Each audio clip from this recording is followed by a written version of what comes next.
Last week on Big Easy Sailing, we transformed our dirty head into a proper lavatory. We also dealt with a very blustery day at the marina by taking a long joyride with our dogs. Another very windy day. This tropical storm Nate pushes past into the Bahamas. The rain has stopped though, so that's good. We've got a couple more hours of this. Gust up to 30 miles per hour.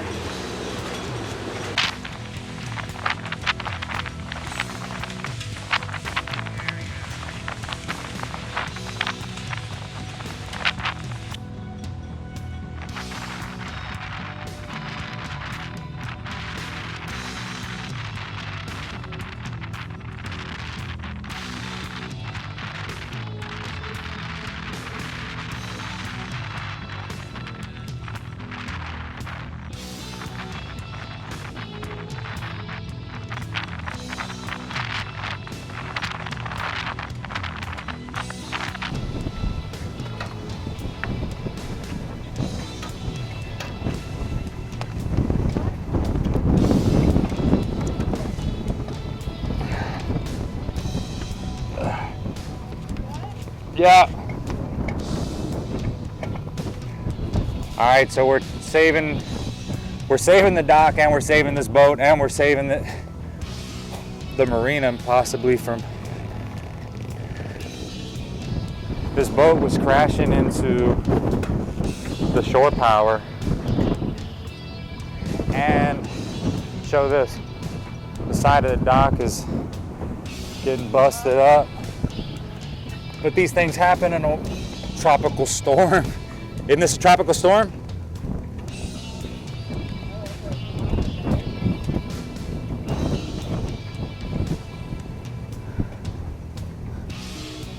Ah, the wind's pushing hard.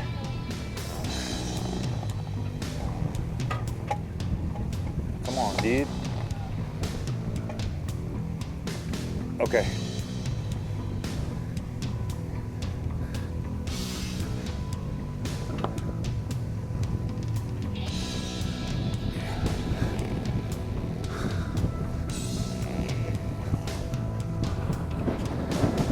That's a lot better. The last thing we need is this thing to blow out. Yeah. So it's blowing. Maybe, so we did a good deed. I'm sure, yeah, that's way better. Because the boat was crashing into the shore power and making it lean. So.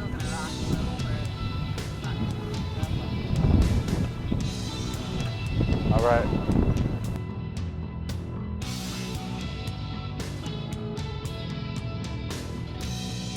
Shawn fished the floating piece of dock out of the water so the marina could reattach it later. The winds kept up for a while, but fortunately no more emergencies occurred. At least not that day. This is what happens when the leash is somewhere on the boat and somebody sees an otter and thinks he should go run after him. No, sir. You get tied up with the rope. Oh, you want to... And it's not on the boat, so I can call it a rope. Ha! Here is our mighty big boat neighbor there. I don't know if you can hear it or not, but for the last couple of hours, there has been an alarm constantly going off. So, of course, we let the office know, and they have contacted the owner. So hopefully she'll come out and take care of her boat, because we don't know what the alarm is for. But it must be important, because it hasn't quit for hours. Poor old Harry. Now you know why the boat got its name. Okay, no more loud alarm going off all day.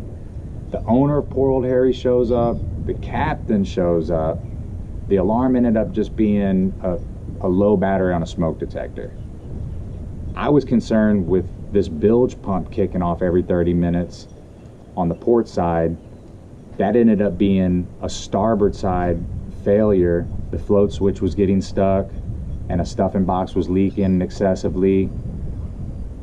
Luckily, they had an extra one on board, extra float switch, tightened the stuffing box up, the boat sorted out. The owners were really happy. invites us to have sundowners on board whenever we want, takes off. Then the captain, we start talking about my boat problems, how I can't get a rigger out here in the middle of the Everglades to help me out. No one will come out. And he tells me, hey, one of my buddies is a really good rigger. So that's how we get hooked up with Danny the rigger. And I look at it like that's just karma coming back around. Danny came out to the boat less than a week later.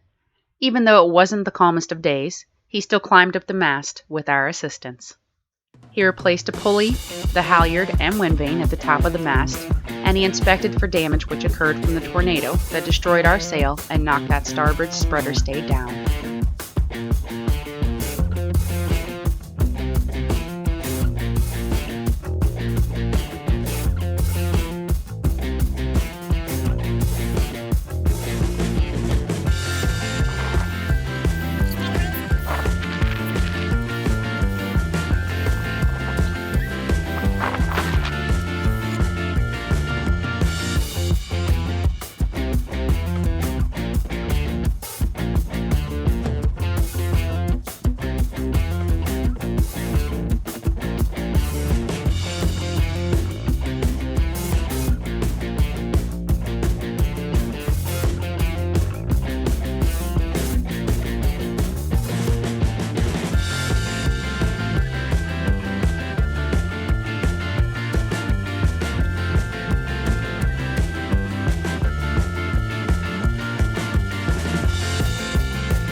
On his second trip up the mast, Danny repaired the damages by removing and replacing a broken bolt that the starboard spreader stay attached to, and by reattaching the stay to the top of the mast. He also realigned both the port and starboard spreader stays for us.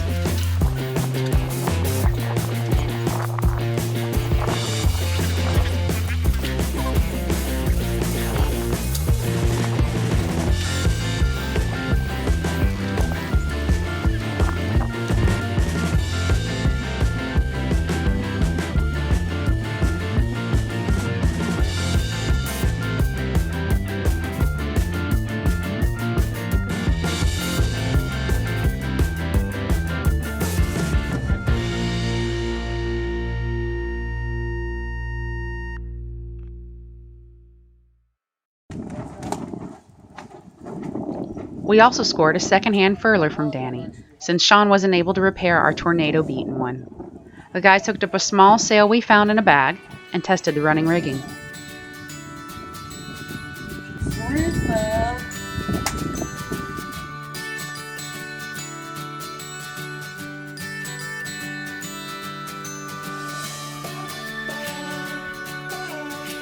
It was a huge relief to finally get a rigger to climb Gwen's mast and repair the tornado damages. We took the owner of Poor Old Harry up on her offer and enjoyed our sundowners from the bow of her 75-foot yacht. We discussed the work we've completed and our next steps to finish up Gone with the Wind so we can take her sailing. We find motivation knowing that more mesmerizing sunsets and beautiful blue waters are in our near future.